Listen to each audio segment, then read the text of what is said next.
So I promise and I deliver. Hey guys, today's video is in relation with the last video I posted about me trying to make an experiment in black water with purified water and very complicated fish to keep.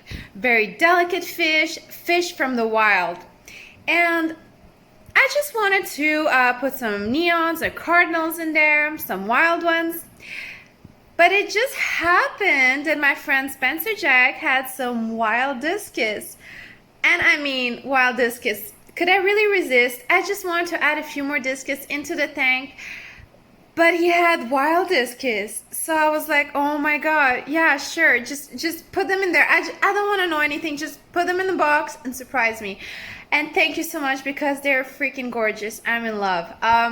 Let me just talk a little bit about the aquarium right now.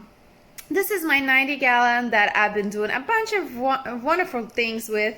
But lately I haven't been having good success with fish, especially my discus. I had some casualties like wild gymnogeophagus that have started darting around and just died a week later, and you know, just weird casualties with no actual symptoms. So as I did in previous years, I decided to go back to reverse osmosis filtration, do it the tough way, and also I wanted to do it black water again.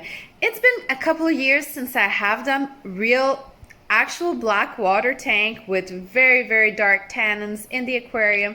And I'm like, hey, let's do this. And I'm also doing for one of my clients because his TDS and his aquarium was sky high. He was like 700 in the aquarium and about 400 coming out of the tap.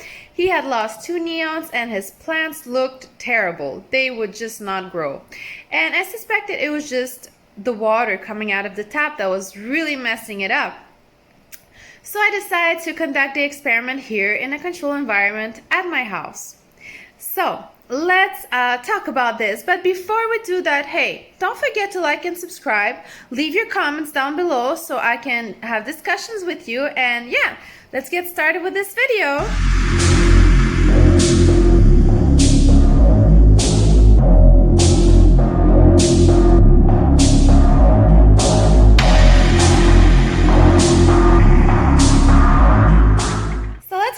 With what you actually really want to see in this tank. And I know you've seen neons before. I mean, they're beautiful, they're wild cut. I have some neons and some gold tetras.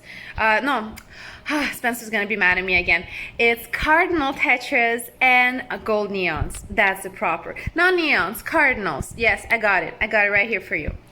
But the most important is the Rio Inao or something like that. I'll write below. Discus. I only got 2. Yes, I know. I'm planning to get more. Don't tell me. I know, compulsive. But they have been here since Saturday and it is Tuesday. They're eating, they're pooping, they're doing great. It just dropped a poop right there, and he thinks it's food. And I do believe it's due to the water conditions. I refilled completely this tank with reverse osmosis water. Only the best for my fish. I also added some branches. These are hardwood branches. And to cherry top that, I added some catappa leaves, about 3 or 4 of them. There you go. Also, I added some tannin solution that I'll show you right now. So this is the product that I used to make it super duper black. As you can see, it's the exact same discus on it. I'm like, okay, you can't go wrong. Sorry, I creeped him out. So this is black water. It simulates the same conditions.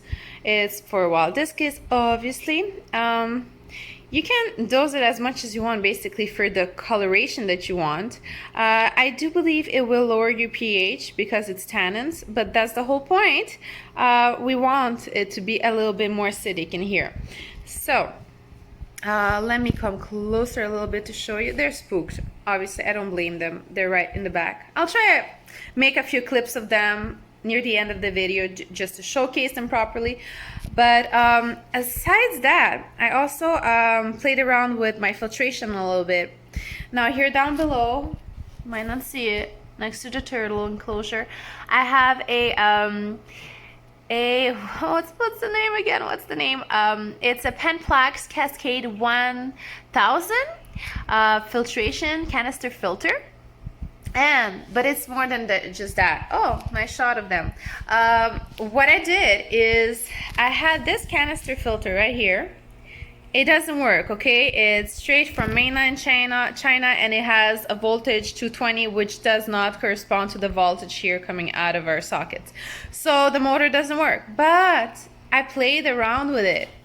And where this filter comes out, I put the output into this canister. So here in this canister, it goes through a sponge, and it goes through carbon and zeolite, meaning detoxification, and it goes through a big bag of sphagnum moss. Sphagnum moss, if you don't know what it is, it's a moss that is often used in aquariums to soften the water. But aside as softening and acidifying the water a little bit, it also has another very special property. It also detoxifies the water. It removes chelated minerals out of it and heavy metals. So it detoxifies just a little bit the same way as zeolite, but with the softening effects and also with the tannins being released. A big bag like that would last a couple months in this tank. It's dirt cheap. Literally, it looks like dirt and it's cheap.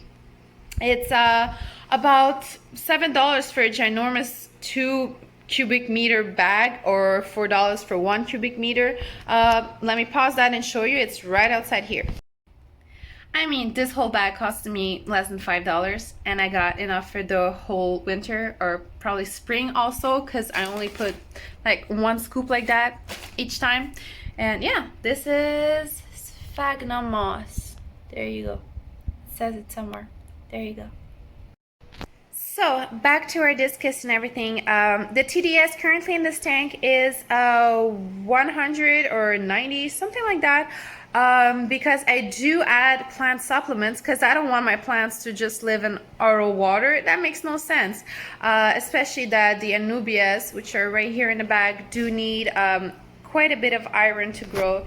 And these guys need magnesium, potassium, some calcium. So I need to supplement, but I supplement with my own formula that I developed in a couple of previous videos. I talked about it a little bit, but it's mainly the root tabs that I posted the video about. But I did mention that I made a liquid formula. I'm still testing it, so I'm not gonna give out the formula just yet before testing it myself. So far, it's good. Nothing to complain about. I'm actually happy.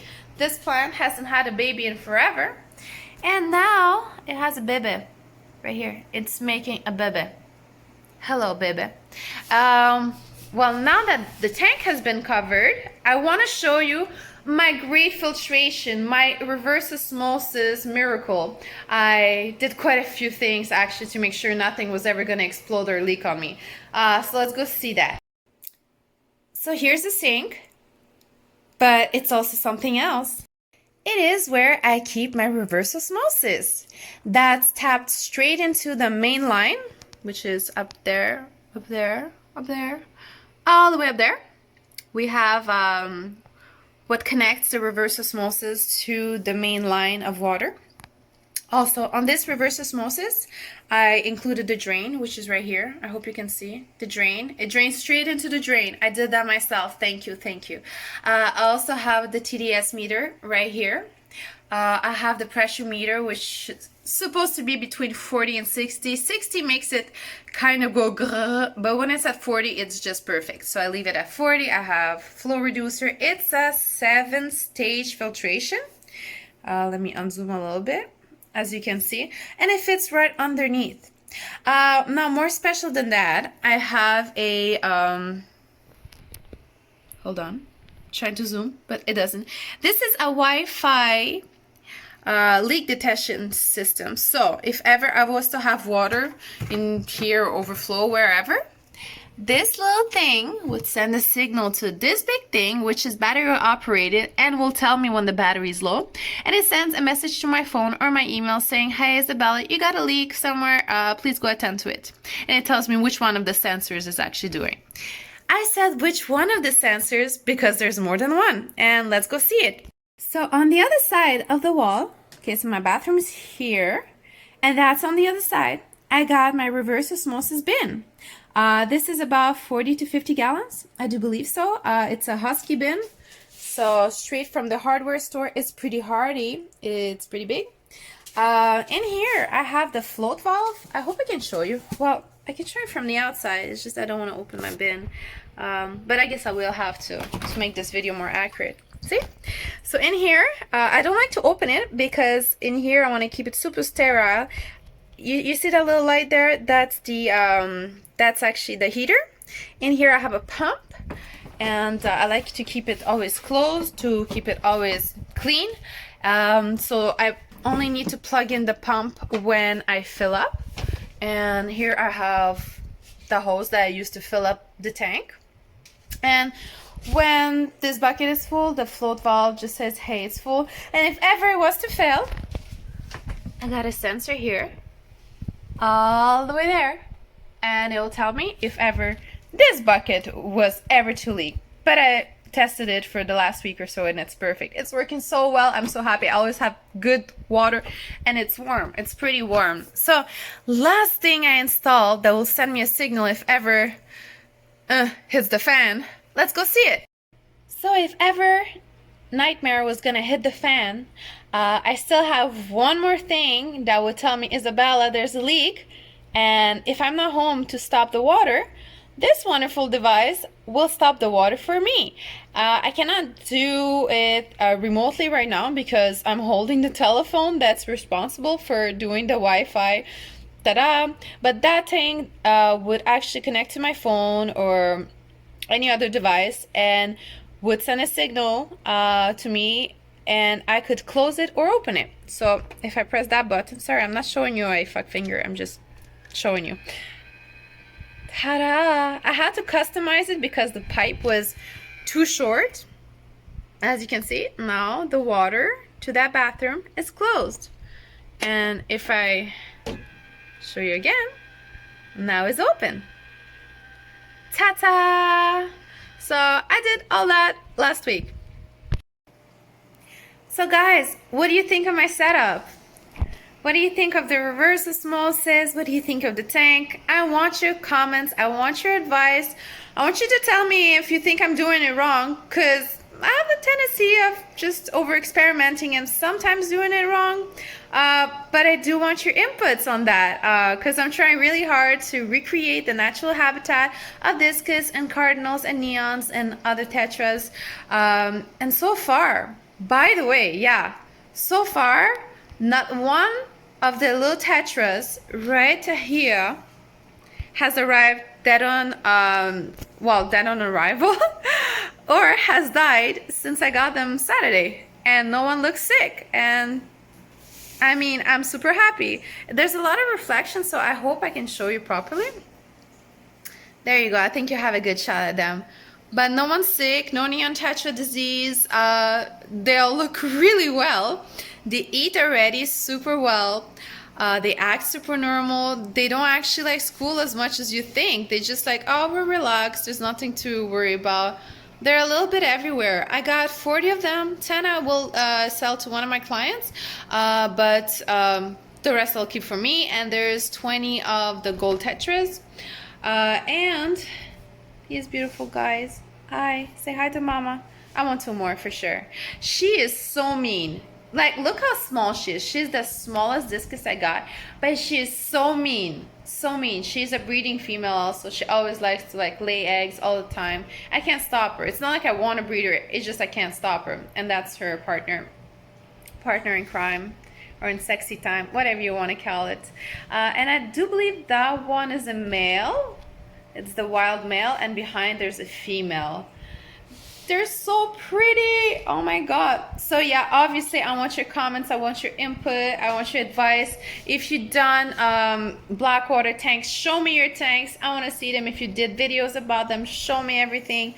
I'm very interested in that subject because I really want to do it right this time. And yeah, so guys, thank you so much for watching, and I'll talk to you next time. Bye bye.